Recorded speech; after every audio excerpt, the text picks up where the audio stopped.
Now is Iraq and Afghanistan combat veteran and author of Danger Close, Amber Smith. Amber, this is one of President Obama's promises that he essentially didn't deliver on.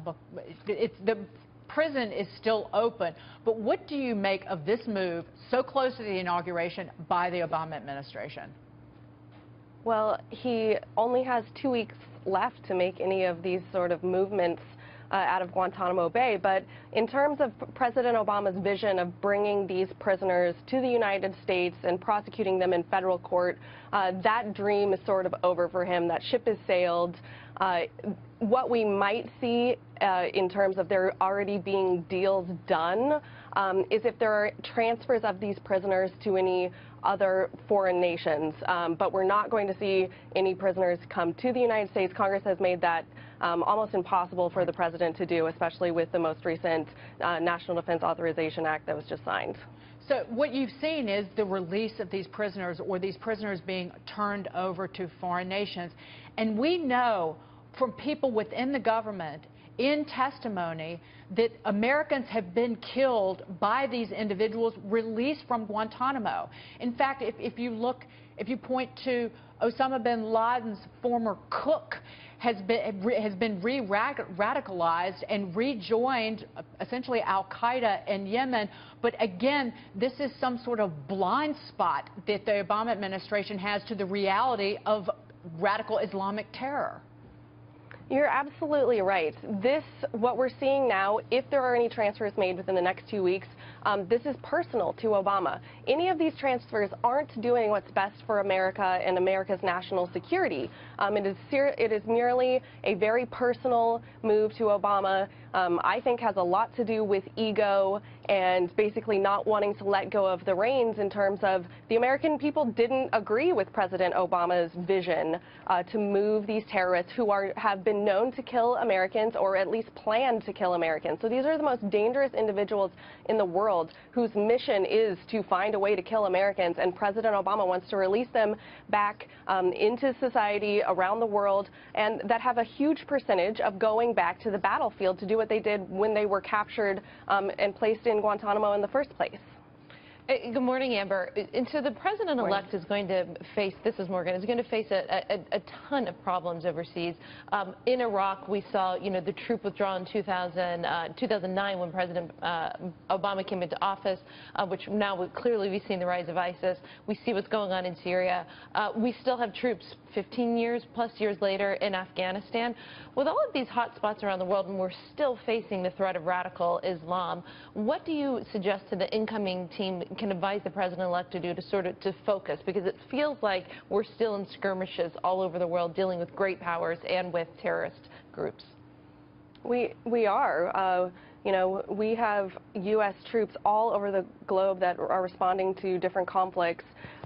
In terms of Guantanamo, President-elect Donald Trump, I think he definitely has basically some ways to sway these foreign governments who are accepting any of these prisoners from Guantanamo Bay. So I think President-elect Donald Trump needs to be very vocal about, hey, do you really want to do this deal and accept these prisoners right now when I'm about to be the President of the United States in about 2 weeks?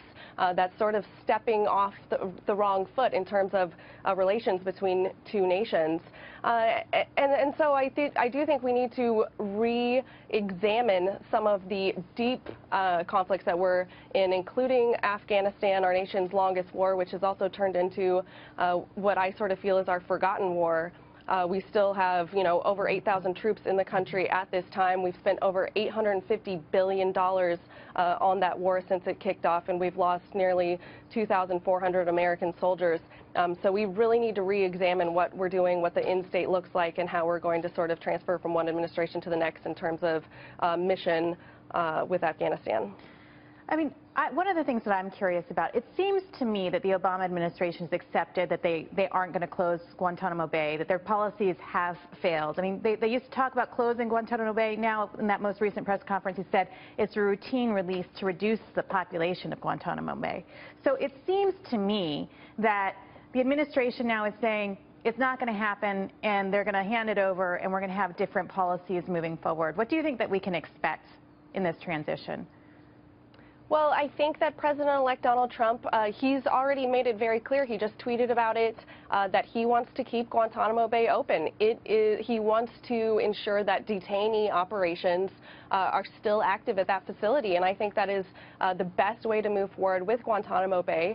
Is there's a reason they're not on American soil. There's a reason that they're at Guantanamo, and that facility is needed. And so I've always thought that it was ridiculous that President Obama wanted to close it in the first place, because it was basically a go-around to the American public. Because if he closed Guantanamo Bay, I can guarantee you that there's a facility elsewhere that doesn't have the eyes on that Guantanamo Bay does, where the exact same thing would be going on. And before we move on to something else, Amber, people in the United States, it just has always showed a lack of sensitivity by the Obama administration. People don't want these terrorists on American soil, period. And if you talk to anybody in New York City who suffered through 9/11, they don't want them here, and they don't understand that emotional component about it. But I want to get your take on this. The Pentagon has said that it will waive bonus repayments for more than 15,000 California National Guard soldiers and veterans who received enlistment and bonuses over the last decade.